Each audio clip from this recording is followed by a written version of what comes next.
Hello there, I'm Dawn M. Rivers of DMR Coaching and Consulting, and I'm excited to share a little bit about me in this spotlight video. I'm going to talk about who I am, who I serve, and what I love to do. But we're going to start back into the 1990s. Yes, I was getting my Master's of Library and Information Sciences. At the time, I was a single mother. I didn't have much money. So my daughter and I would go to the public library in the small town called Kent, Ohio. I was going to Kent State University. And I didn't have much to do. I didn't have much money. So we would go there, and I found that books had a lot of answers to how to cook Chinese food, how to take care of my car. My daughter would, she would borrow puppets and storybooks as well as videos. So we spent a lot of time there. And I was like, you know what? A lot of people don't realize how much cool information is in the library inside of books for free. So this was pre-internet. The internet was just becoming like a thing. So when I was in library school, I had a professor who would say, there's this thing called the internet, and we'll be able to look at books and catalogs in libraries like in Australia and all over the place. And I was like, why would we want to do that? I didn't know. I was short-sighted. So it slowly began to catch on. And through the years, the library has expanded. There's access all across the world. So I wanted to share this resource with children. So I became a school librarian, and I was a school librarian for 20 years. I worked in public libraries as well. So I worked from preschool up through ages of high school and a little bit beyond. It was so much fun.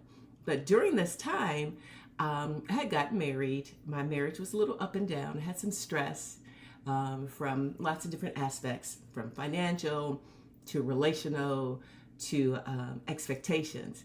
And I heard that yoga was good for stress. And I was like, okay. And I went to the public library again. I saw a VHS tape. This box is kind of like a rectangle, and you put it into a VCR that plays the video. There was a man who I loved his videos. His name was Rodney Yee. I call him the OG of yoga. He's the old gangster of yoga. But he would be like sitting in a field of grass, or he would be on a beachside, and he looked so calm and peaceful. And I was like, well, let me see, because maybe this is something that I can do as well. So I would do these videos in my basement, move my body some, breathe, meditate, even though I didn't know that's what it was at the time. And I started to feel better. I was a school librarian in an elementary building, and at the time it was the late 90s, early 2000s, and you would have to have like a membership to go to certain athletic clubs. And this athletic club or this gym was connected to one of our local universities.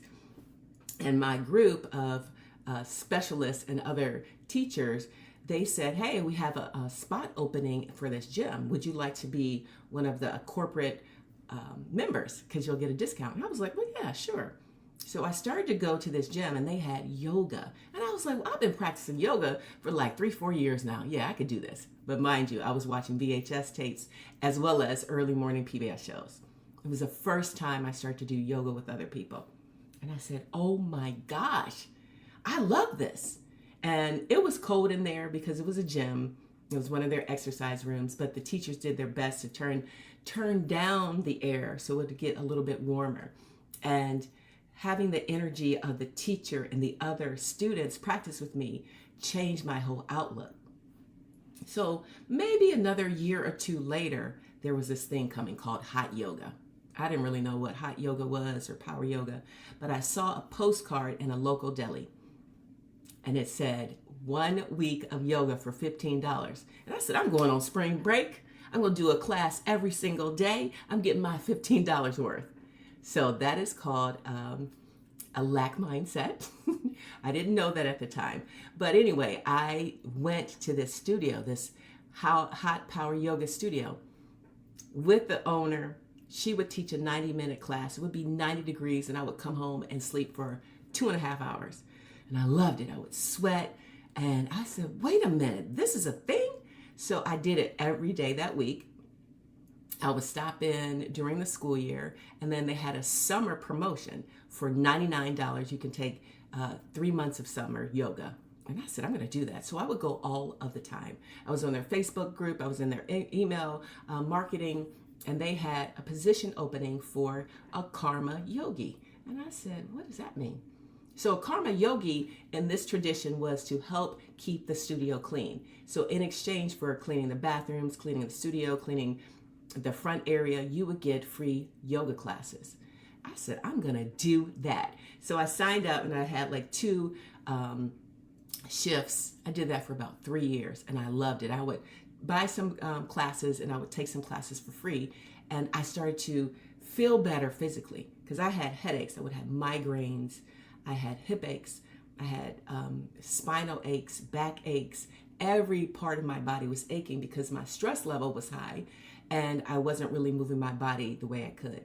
Starting to do this yoga and connecting with teachers who had different philosophies that I never heard of, I said, can you tell me more? And I learned to eat differently. I learned to breathe fully. And my body started to sculpt itself and become something I never thought it would be. And then I made friends and connections with so many different kind of people. So I did that for about 3 years, and then a position opened to be a desk yogi. Now, mind you, I was still a full-time school librarian.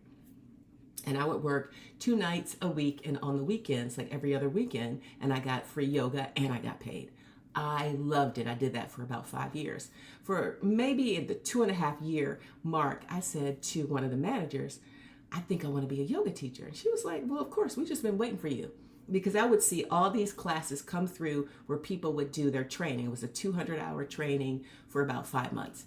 And I was like, well, my marriage was starting to crumble a little bit, and again my finances were off, and I didn't really believe in myself. And when somebody said, of course you'll be a great teacher, and I said, well, how can we make this work? And because I was one of the staff members, I got a discount, and then I had a payment plan and became a yoga teacher. Whenever you're making, it seems like a big decision, other parts of your life are maybe falling apart. So I decided to become a yoga teacher. And as I was doing my payment plans, preparing for this, I got divorced. So in 2012, on December 31st, 2012, our marriage was over. I signed the decree. I changed my name, and I went back to the person that I had been, but had maybe stifled her. And that next year, in 2013, I started training. By May, I became a certified yoga teacher. During yoga teacher training, we had to write down goals. And I can't really remember what my 10-year goal was, but my 5-year goal was to become a yoga studio owner. And my 1-year goal was to be a yoga teacher at that studio. And I auditioned a couple of times and it didn't work out, but that wasn't my trajectory. So this was 2013. I started teaching yoga right away in my apartment. I had 2 private clients. One of the clients, he wanted to be in shape for a movie he was making, and I didn't believe him at first. I was like, whatever. And actually he was in a local production of a movie. I want to say it went straight to DVD or straight to like streaming, but he played a father of a high school athlete, so he needed to be in shape. And we would do power yoga in my apartment 3 times a week. Then I got a job teaching at the YMCA. I taught there forever. And at the time, I created my business. My LLC is still in that name, Daybreak Yoga, which is a play on my name. And everybody knew about me doing yoga. So I taught yoga at the YMCA all around Greater Cleveland. I had private clients. I started to get corporate clients, and I was so excited. So about maybe 2.5 years in, I was doing this corporate event, and this guy came up to me and he said, hey, do you own a yoga studio? And I was like, are you flirting with me? I said, no, I don't. I said, tell me, what are you asking me? And he said, well, I actually have a martial arts dojo, and I think that if you taught yoga, it would be a great kind of combination for my students. And I was like, okay, tell me more. And he said, well, come out and see. He had a room in the back, and I brought my best friend with me because I was like, I don't know if this guy is really true, but he was. We're really great friends now. He's like my little brother. So I rented this room, and I had yoga there for about 1.5 years. This is the first person who kind of like believed in me, saw something in me that was like, you can do more. Well, I shouldn't say the first person. He was maybe the second person on this yoga path, because first it was my manager who believed in me. And when he said, yeah, you could do this, and I was like, whoa. So I started to market myself on social media. I had a summer special that moved into private lessons for groups, and my like influence grew, and my customers grew, and then they turned into clients. It grew more and more and more, and I would have workshops. I would have special events, and we would be packed, sold out from the front of this little room all the way to the back, and I couldn't believe it. And then one of my best friends at the time came to one of my events, and she was looking around the room, and she said, well, where's everybody that we know? And I said, well, they don't come. And she said, I'm so sorry, I haven't been coming to your things. And I said, that's okay. This is the first lesson that I learned, that your friends are not necessarily your client. They're not your customer, and then they can't become your client. But I didn't know that at the time. So that became my first lesson. It hurt a little bit, but I said, okay. Then I was doing lots of like groups, and there was this one group of ladies called Black Girls Run, and there were tons of different type of women in this group, and I'm sharing my story, how I wanted to own a yoga studio, and 2 or 3 of them said, do you know about this organization? Do you know about that organization? There are these little incubators to help entrepreneurs launch their businesses. And I said, well, okay, I'll try that. And I sat down with the director of the Women's Business Center. I'm in my mid-40s by this time, maybe 45, 46 years old. And I told her my dream. I whispered it, I think I want to own a yoga studio. And she said, you could do that. And I was like, but how? And she said, I'll help you. So I took some workshops with this women's center. I got some feedback on ideas. I sculpted things, and then I started to look for a location. At first, I thought I was going to have the location near the school district where I worked. Then my mom had a stroke, which affected her vision. She didn't have any paralysis, but she needed some help, so I moved in with her. And we were walking up and down the little city that's close to where she lives, and I saw a space, and I said, oh, that could be where I could have my studio. And then I saw another space. It's this little quaint downtown. And at the time, I was also dating someone, and he saw another building. He was like, what about over there? So I called all these different places. Some people didn't call me back. Some people were like, what's your credit score? Some people said, how much money do you have? And then one man, he said, okay, I'll meet you. And we went into the space. It hadn't been occupied for maybe 5 or 6 years. It smelled bad in there. And my mom was like, ew, you're going to have it. You're going to have your studio here. And I was like, Mom, let's just look. So when we looked, and I got the information, I saw the vision for the space, the man said, you know what, I'm going to take a chance on you. So I took my savings, I paid the deposit and the first month's rent, and I put some more to the side. I got some paint. The guy I was dating at the time, we started to get the studio together. And when I was signing the lease, so before all that, when I was signing the lease, it dawned on me that 5 years ago, I had set an intention for myself, set a goal to open up a studio in 5 years. That was in 2013. When I signed the lease in 2018, it was 5 years later. So I owned the yoga studio for 5 years. And during this time, I was coaching. I called it mentoring at the time. I had trained people to become yoga studios. I trained 24 people to be yoga teachers. I said yoga studios, yoga teachers. That was so exciting for me. It was one of the best things that I loved because I was pouring into people. And as I was transitioning, when I turned 50, I retired from, more or less, retired from being a school librarian to be a full-time yoga studio owner. It was scary. As I stepped out into the space, a lot of people said to me, are you sure? Well, what about this? And what about that? And I just said, can you support me? I need support. I need people to be behind me. And if you know somebody who's interested in yoga, send them my way. So as I was doing this, I had academies for, I called it the business of yoga, not to teach people to become yoga teachers, but most of my students had some kind of idea of a business. And I said, well, let's use the wisdom of yoga. And I created a framework based on that to teach people using what are called the yamas and niyamas.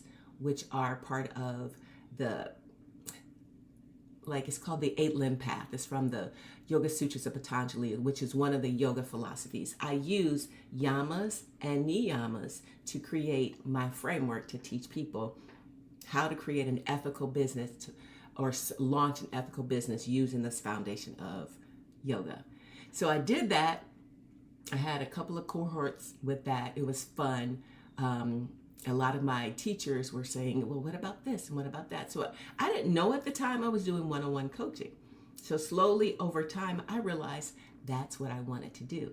I closed my yoga studio to focus, to hone in on coaching and consulting people who want to up-level their lives, who want to create a lasting legacy and launch a small global business.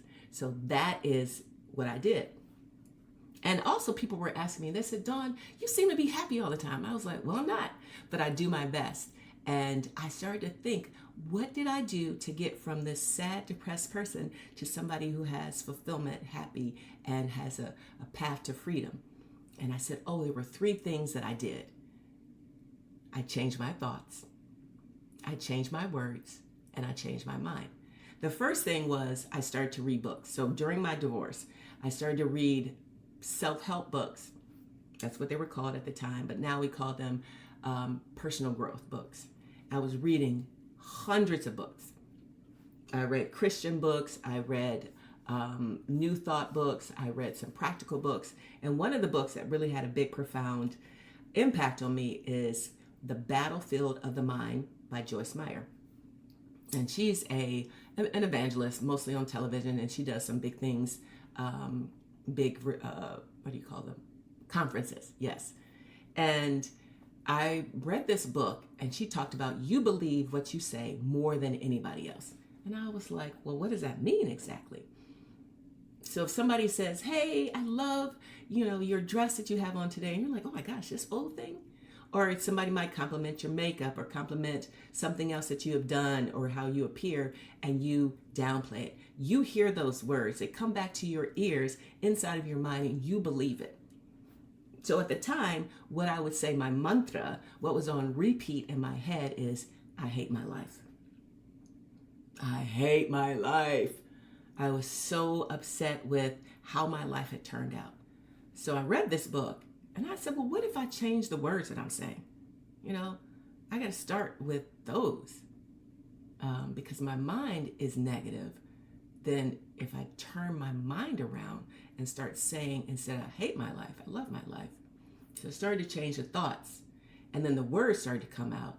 And then something else happened. So I'll get to that. So I started to write down, I love my life. I love my life. It took a year before I said, oh, I love my life. But I put some things into action. So I was turning 42, and I decided to make a list. It was called 42 Things for My 42nd Year. And I flew a plane. I jumped out of a plane. I did a flying trapeze lessons. I did a high ropes course. I did whitewater rafting. I would go to concerts by myself, dinner by myself. I would travel by myself. I read my Bible every day. I read more books. I had connections with family and friends. I had this long list. Now, did I finish all the things on the list? No. But what happened is I started to see who I was, and I loved her. And I also started to celebrate myself. And Instagram wasn't really a thing back then, but Facebook was. I would share on Facebook different things that I was doing for my birthday. A friend from one of my colleagues from one of the schools I was working at the time, she would celebrate herself by having discount codes to places and buy one, get one free. And I said, how did you do that? And she said, just sign up and you'll get all these freebies. And I said, well, okay. And I signed up ahead of time. Lo and behold, here comes my birthday. And I would have like free ice cream for my birthday.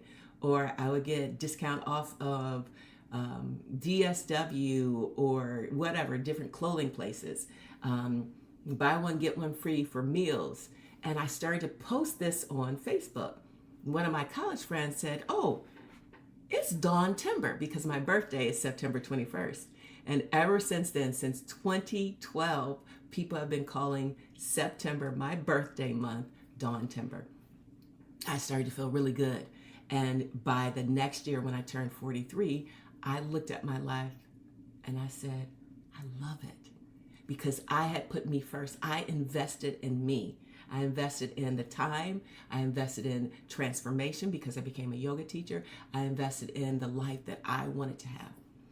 So I changed my thoughts, I changed my words, and I changed my mind. So I decided I didn't want to live in the city where I had been working as a school librarian. I wanted to go back to my hometown, which was really only really one city over, two, like 1.5 cities over. There was a little city in between. And I loved living this apartment. And I also decided I don't want to be a middle school librarian anymore. I want to be an elementary school librarian. I'm working at the yoga studio, and in comes one of my teachers who became a principal. So this teacher, she and I had done a ton of stuff. She was a history teacher / social studies. We had done some projects with libraries and museums and social studies and gotten grants. And she knew my work ethic. She knew that I did a really good job as a school librarian. And when she came in to do yoga, because I just said to myself, I want to work in the elementary again, because that's where I started. Then I went to high school, middle school, and I wanted to go back to elementary. She came in and I was like, Amy, can I ask you a question? I said, if there are any openings in any of the elementaries, will you let me know?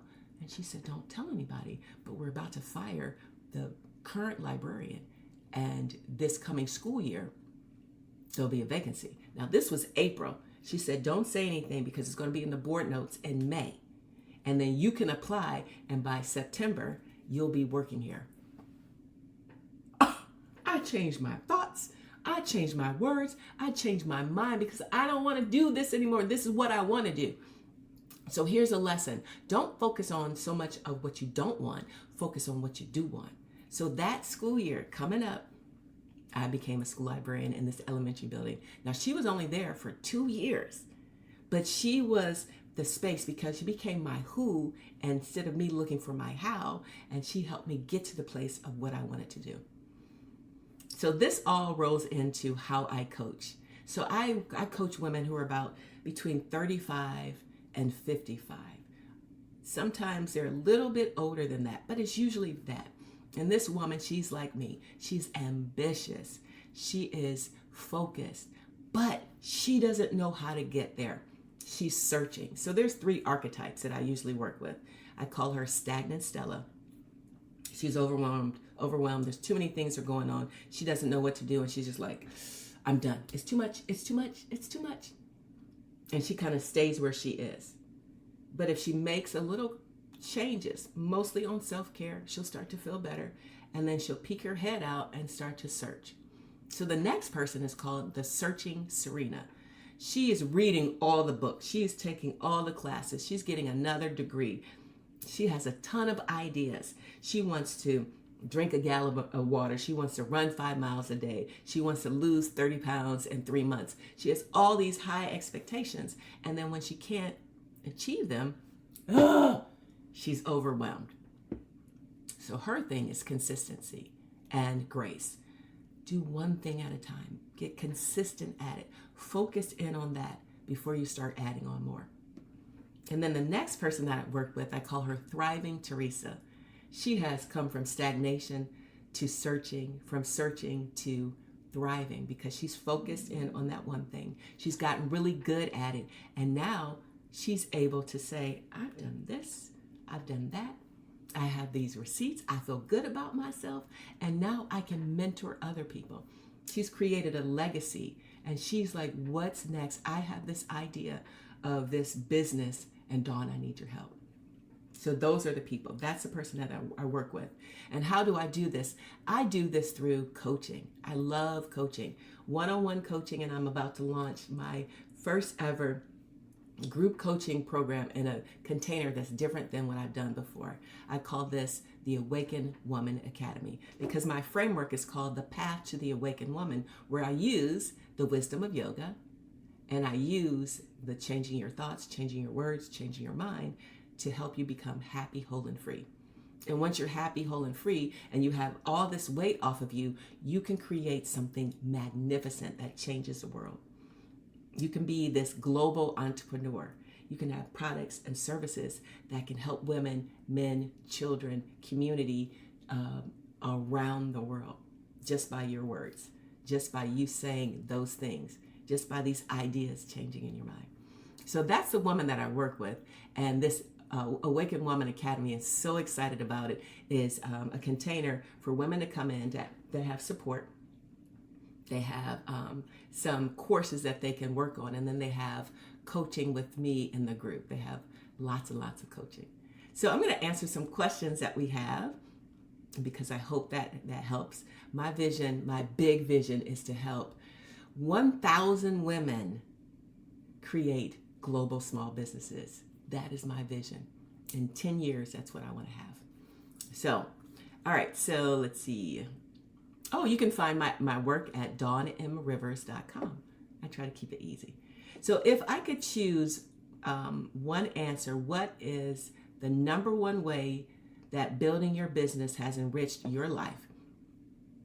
And why would you encourage other women to pursue building their own businesses as a form of self-discovery and self-empowerment? Freedom. Freedom. Now, freedom means everything to me, because that is a part of, to me, the yoga pathway. So we call this samadhi. Samadhi is bliss, and bliss to me is freedom. So this is financial freedom. This is intellectual freedom. This is a relationship freedom. This is freedom to live where you want. This is freedom to make the decisions that you want. Be with who you want. This is freedom to have political candidates that you want to impact. This is freedom to start a business that can have an offshoot to becoming a what is it called? A foundation. Your freedom is you releasing all of the things that are tough, that are hard, that are uncomfortable. And when you have that, you have more space to think, to see, to dream. So if we go back to those 3 archetypes, Stagnant Stella has a reptile brain, and she is only really in the space of survival. She just needs to have a place to live. She needs to have transportation. She needs to have food. She needs to have a job. And she'll be in that same job for a while. She kind of just is tucked under, but she doesn't know how to express herself. She doesn't know how to tell people really how she feels. She might get caught up in some drama in her life with her partner, with her parents, with her position at her job. So she is always high alert. Like she is in the state of like the prey. So the predator is coming after her. That's the world. She doesn't see the world as a safe place. She sees everything that she's doing as she has to. She doesn't have choices. Then the searching Serena is the monkey mind, where she's jumping from idea to idea to idea to idea. And she starts a lot of stuff. She doesn't always finish it. Or she might finish something and it's not done well. You heard of the phrase, jack of all trades, master of none. That's her. She's the mistress of none. Where she might be a comedian and an actress and a model, and she's working on her PhD, and she has a small business that she wants. She has a full-time job. She's a mother. She's a partner. She wants to run a marathon. She wants to write a book. So many things, and they're disconnected. They're disparate parts of herself. She's here, she's there, she's everywhere. She's like the monkey, like she sees all these things. She's trying to grasp at so many, and it's too much. And then we have the thriving Teresa. She has a visionary consciousness. Her space, her state is calm and peace, and she takes care of herself. She knows when and where to say no. She has boundaries. She takes naps. She goes outside and walks. She will buy beautiful clothes. She will get her hair done if she wants. She is free to do that. So that is, to me, the big picture. That's where I want you to be. And I believe that when women create money for themselves through their jobs independently, they create freedom for for themselves. And when they do this, this creates a legacy for their children or their community. People will see you doing this and they'll want to know, how did you do it? I think of all the people the books that I've read, the videos that I watch, the podcasts that I listen to, the people who are successful, they have some type of framework that have gotten them to a space of freedom, and they're in a space or state of bliss. All right, number 2. How does your business look different now versus when it started? Well, first of all, my business was called Daybreak Yoga, LLC. It still is. I didn't change that. But I'm doing business as DMR Coaching and Consulting because yoga was in the name and yoga was a focus, where now it is not. It's coaching is a focus, but yoga is still the underlying pathway. So people still know me as a yoga lady. Just yesterday, I was at a cafe and this lady was like, "Hi, I'm so-and-so." And I looked at her like, "Oops, I'm sure I know you." And she said, "No, we haven't met in person, but I follow you. I'm in your email newsletter." And she was like, "Let me introduce you to this other person." And she said, "This is Dawn, a premier yogi in our city." And I was like, "Well, thank you." I said, "I'm doing more coaching now." And she said, "I saw that." Yes, so I have to reinvent myself because for 10 plus years, I've been known as a yogi. And in my mind, right, I'm a coach. But in other people's mind, I'm still the yoga teacher. So I have to do this work in order to help them see that my business looks different. There's still some elements of the same, from being a school librarian, sharing resources, helping people make better decisions through that. That's the line that connects, because as a coach, I still share resources and support and feedback to help people make better choices in their lives. So it's always going to be there. So I would say that's how it looks differently, because now I'm a coach instead of being a yoga teacher only, because I still believe in a holistic approach, right? Mind, body, and spirit. So the next question: what empowering routines or wealthy woman habits do you follow each day? Well, I try to drink as much water as possible. I use a tracking app. I forget what it's called, but I mean, there's plenty of water apps that you can use to track your water intake. Because the more water I drink, the better I feel. And the better I feel, the more that I can do. So I drink water. When I take a shower or a bath, I scrub my skin with salt. And the salt pulls out some of the toxins and it helps relax my muscles.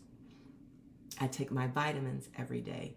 I eat fruits and vegetables every day. I'm a pescatarian, so I eat fish maybe 2 to 3 times a week, sometimes less. I'll eat a lot of beans. I eat quinoa and other vegetables that have protein in it. So I try to eat clean. Now, believe me, I will eat a bag of potato chips, but I try to do my best to eat clean.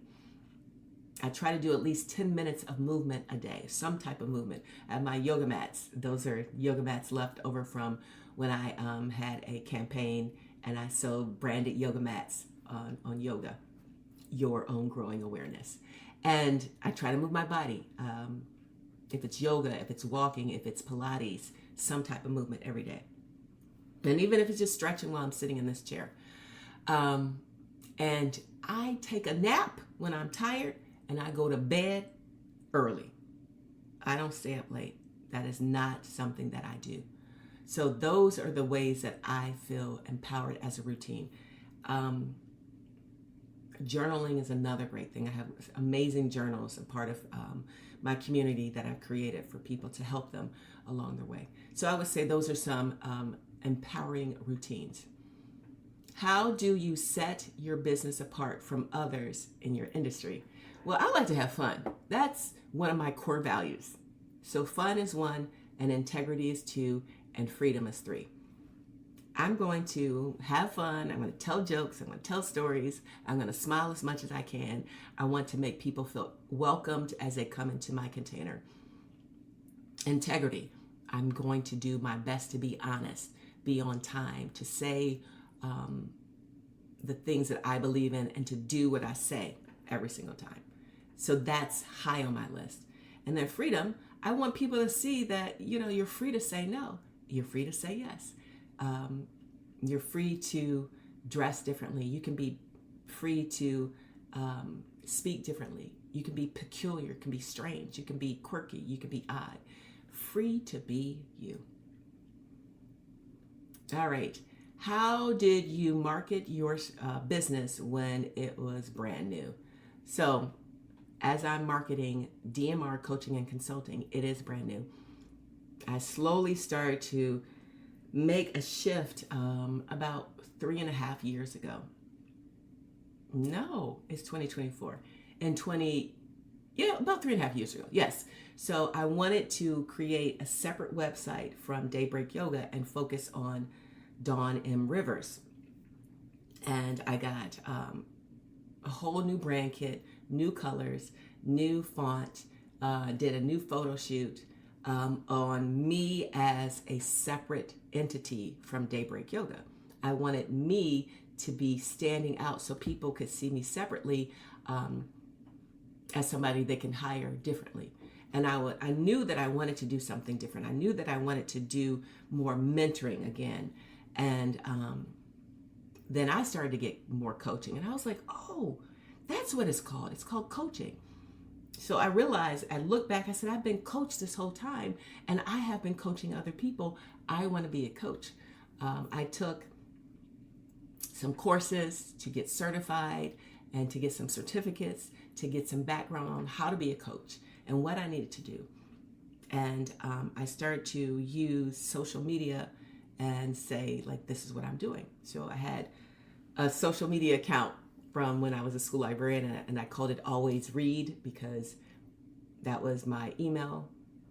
And I was a stylish librarian. I would take pictures in the library of outfits of the day. So I had to switch that over to just Dawn M. Rivers. And it took some iterations for me to see. But when I started to do that, people were like, oh, okay. So I had to tell stories, and I'm still learning how to do this, telling stories about what I have done, what other people who I've coached have done, and what you can do to create this life that is happy, whole, and free. So that's what I've been doing, marketing myself over the last 3.5 years, patiently. All right, next. What was one of the biggest challenges that you had to overcome as you were growing your business? Closing the yoga studio in 2022 and shifting to 2023 without using momentum. I didn't realize that I didn't have momentum anymore. I was like, oh, people will just come. You know, I've been doing all this work. I have this following of people. I've taught close to 10,000 people yoga. I've had yoga retreats. I've done stuff for different cities and organizations and associations. People are going to just come on over with me. And then one of my former students who became a yoga teacher at another place, he said something so profound, and it shook me and it threw me back. He said, I was here for the yoga, not for the coaching. Whoa. And so I wrote that in one of my emails, and other people said yes. And so I invited them to unsubscribe because I was not going to be focusing on yoga anymore. I went from thousands of subscribers to hundreds, and I'm slowly building myself back up to that. And so I liken it to riding a bike. I'm coasting down this hill like everything is good. I'm like, yeah, because I went to some conferences at the beginning of 2023, and I was like, yes, life is good. I still had some contracts. I was doing some yoga, but I kept saying, I don't want to do yoga. I don't want to do yoga. And then as I was coasting down the hill, I never pedaled to get the momentum to go up the next year. So all the contracts that I had, they dried up. All of them. All the things that I wanted to do were coming to an end. And so as I'm coasting down this hill on my bike, boom, there's a rock in the road. I hit the rock. I'm thrown off the rock. I stumble. I roll over. I'm bloody, bruised, broken. My bike has a bend in it. It's bent. And I got to get back on the bike and pedal up this hill on a broken, bent bike, bloody and bruised myself. That's how it was. And that's what I felt like the challenges were, because I did not prepare. I didn't plan well. I said, this is what I want to do, but I didn't create the right containers to do it, to slowly move into it and to prepare for it. So now I know better. And this is what I teach other people, because I don't want anybody to feel the way I felt. I had some relationship issues. I had financial issues. I had self-esteem issues. Slowly building myself back up until I got clients who were like, Dawn, you're really good at this. I had a few one-on-one clients who came into my containers and they were like, this 3-month coaching that you're doing has helped me so much. Now, some people are still stuck in stagnation and they need more coaching. Some people went from stagnation to searching and they still need more coaching. Some of them went from searching to thriving, and now they need their next level as well. But that gave me confidence. And I said, oh my gosh, this is amazing. So I started to do that, slowly climbing back up this hill, pedaling hard in 2023 to 2024, feeling like, yes, I have done this work. And I had to realize it myself. So how do you deal with fear and doubt, especially when it comes to being visible online? So my thing is, I usually have the perfectionist pop up. I want the videos to be perfect, but they're never perfect. And I had to let that go. I had to let it go. I have these aligners in my teeth, which change how I speak, how much I have to swallow, how my lips look. And I just said, okay, I wanted straight teeth. This was the decision that I made. And lots of things are changing in my life. I have to embrace the aligners. I have to embrace this fact that for the next 8.5 months, almost 8 months left, this is how I'm going to look. Because at the end, I wanted straight teeth. And I had to let that go. I had to let go of the fear of judgment, the doubt of myself, and give myself grace. So when people always ask me, what's the number one thing that you can tell people they should do? Have grace. Have grace. You're not going to be perfect. You're going to have some challenges. You're going to doubt yourself, but do it anyway. Face everything and rise. That's fear. It's not real, or it shouldn't let you, it shouldn't become real. Say what you want and believe it. Do you agree that mindset is more important than systems and strategies, and why do you feel this? So I believe 3 things have to happen in order for you to feel great about yourself. First, you need to know what your core values are. So I like to have fun. I like to live in integrity and freedom of choice, freedom of finances, freedom of relationships, freedom of everything. Those are my core values. And then from core values, I believe that you have to set your goals based on those core values. And then from your core values, you need to overcome limiting beliefs. So I would say, yes, if you create a system that has kinks in it because you didn't know your core values, your goals, and your limiting beliefs, you're going to create something that doesn't work. It won't work. It will not. Systems and structures, they have to come, because you cannot create a business to flow, right? The information, the resources, the product, the service, the money has to flow through some type of system. If that's not set up properly because you didn't believe in yourself, you didn't do the research, you didn't know how to do it, then you're not going to make any money. What was your number one money block, and how did you rise above it? My number one money block was to think that people wouldn't pay the price that I set out for them to pay. Fear. I have a coach, she's a business coach, and that is one of her main things. She coaches on fear. She was like, raise the prices, Dawn. I'm like, raise the prices, oh. So when you get past this fear of thinking that you are not worthy of the price, that people won't pay it, they will. If you create something that makes it easier for someone else. If you create a container that has information and resources that help somebody change the way they think, they will pay. You have got to give way more value. So say, for example, you have a coaching call that's $200, but you give $2,000 worth of value. You help people make $2,000 based on the 200. You just 10x that. Isn't that 10x money? Whatever. You just created more money for that person. So you have to think about, like, I can do this. All right, I'm going to do one more. How have you ever had coaching to help with your mindset and business growth, and why would you recommend others to hire a coach? Yes, I've had tons of coaches that were great.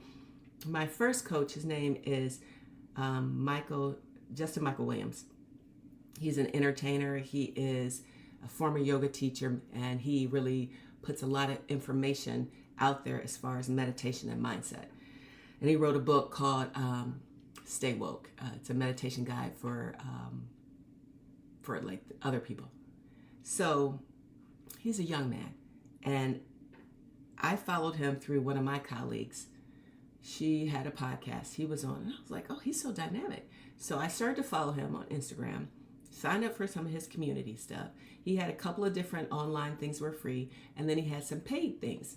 And there were small things to roll you into the community, because that's what you need. You need all these steps, right, before you decide to go into the big plunge.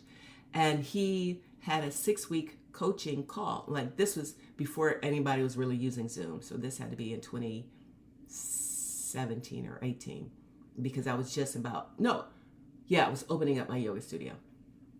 And he lived in California. These calls would be on the phone, and it would be like 10 o'clock my time.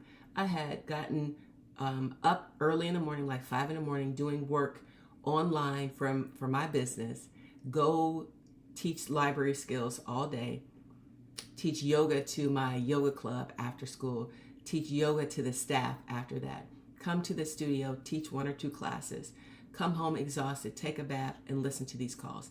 I was hungry for business help from this coach.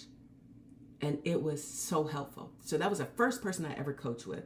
And then I did other containers with other coaches and slowly built things. I worked with another really big famous coach, and she taught us how to create a framework. So during the 12 weeks of the coaching I was in with her, it took a long time for me to figure out how to create this framework. And I worked with a partner who was here. She was my accountability partner, and created the path to the awakened woman. And I was like, whoa, she named it that, actually. She said, it sounds like you're on a path. And I said, oh, this is. So it really took about 6 months for me to hone in on the framework. But this was based on the coaching that I had. During the pandemic, I did another coaching on how to become a coach. This was, I want to say, another 3 months, 12 weeks coaching. So I've done lots of coaching, and every single one of the coaches has informed me in some kind of way. I have 2 coaches now that have slightly different business philosophies that have helped me. So yes, coaching will get you to the next part, because a coach sees like a panoramic view. He or she is in front of you, 1, 2, 3, 10 steps ahead of you. They've been there, they've done that. They know what some of the errors are. So they will prepare you to propel forward. So you need a coach. I believe it. Every elite athlete, we just had the Olympics, right? The Summer Olympics in Paris, France. Every single one of those people have coaches. They would not be able to do the things that they needed to even qualify to get to the Olympics without a coach. Every single one of them. Every performing artist of some type has a coach, either vocal or instrumental. They coach them to be better at their craft. Every coach for any type of area is out there. And so I do mindset empowerment coaching to help women launch small global businesses. That is what I do, because that's what I've done. I was accidentally slightly on purpose, coaching this young lady who was one of my former high school students yesterday. And she caught me up on her life. She was saying some things that she wanted to do. She had created a school that was in her home based on her daughter not having quality education.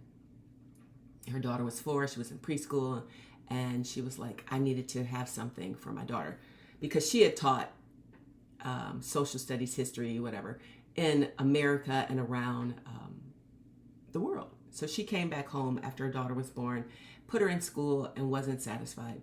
So she created a small school in her house, in her basement, and it was very powerful. But as things were coming to this new year, she lost a lot of her clientele because they didn't think that she could afford it. And I said, well, what about speaking to this person that you mentioned earlier? And she was like, well, I did get a small grant from them. I forget, a couple $1,000s. I said, no, you need like $25,000 to $50,000, and you can do that. I said, you can crowdsource. Have you thought of that? And I told her about the organization that I used when I did the crowd funding for the yoga mats. Then we went back to this man who has this idea that he wants to do in our city. And I said, talk to him and say these words. And I kept giving her resources that she can listen to, watch, or read. I gave her specific things to take steps with. And she was like, oh my gosh, you helped me so much. And this was in like 7 minutes.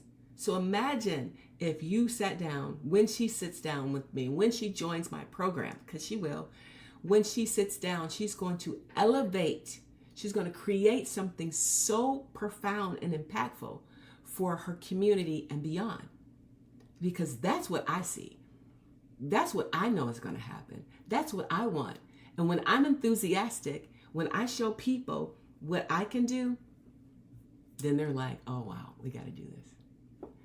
So that is my time. I hope this was helpful. Let me see if there's any other questions that might be kind of cool for me to answer. Okay, I'm going to do this last one. What is something fun or interesting that your audience doesn't know about me? Well, I share a lot of things because I think that, it's kind of cool. What is fun or interesting about me? I love Puerto Rico. I love that country. I went there with a colleague / friend, and I had always heard Puerto Rico was like a really cool place to go. And she told me her brother was having a birthday event party thing with his girlfriend. And I said, well, can I jump on that trip? I said, I want to go to Puerto Rico. I don't want to be with you guys the whole time. I'll get my own Airbnb, but at least I can go to this country I've never been before and have somebody down there just in case. She was like, of course. So I hung out with them a couple times. I hung out with her for a full day, and I was there by myself a lot. And I was journaling on the beach. I was reading this book about resting. I was crying. I was releasing. I said, I love this place. I want to have a retreat here. So I went to a retreat, and as I was at this retreat, I was getting lots of inspiration and downloads. So I started to look for retreat centers in the country. So I found some places. I was texting them, and I said, I'm coming back this September, because that was April. I said, I'm coming back in September for my birthday. Can I meet up? Yes. So one of them I didn't get a chance to meet up with because they were on the other side of the island. And the other I did. So I went and had time with this person, went by myself. It was raining like crazy. And that next spring, I had my yoga retreat there. So I had been there 3 times, and then I kept going back, and I decided I want to move there. I want to move there because the energy of Puerto Rico is amazing. The people are so kind to me and nice. I've made money on the island. So I decided that's where I want to live. So that's something that some people don't know about me. I am in the works of creating a pathway for me to move to Puerto Rico before the next year is out, before my birthday of 2025. That is my goal. Sooner than later. It's a few things that I need to do, but those are some things that my audience might not know, but I'm putting it out there because that's what I want. I want to host retreats, coaching retreats, 101 VIP down in Puerto Rico, and it's going to happen. So thank you so much again for watching this. I hope this was helpful. My name is Dawn M. Rivers. You can find me at dawnmrivers.com. On social media, Dawn M. Rivers. May you be happy. May you be whole. May you be free.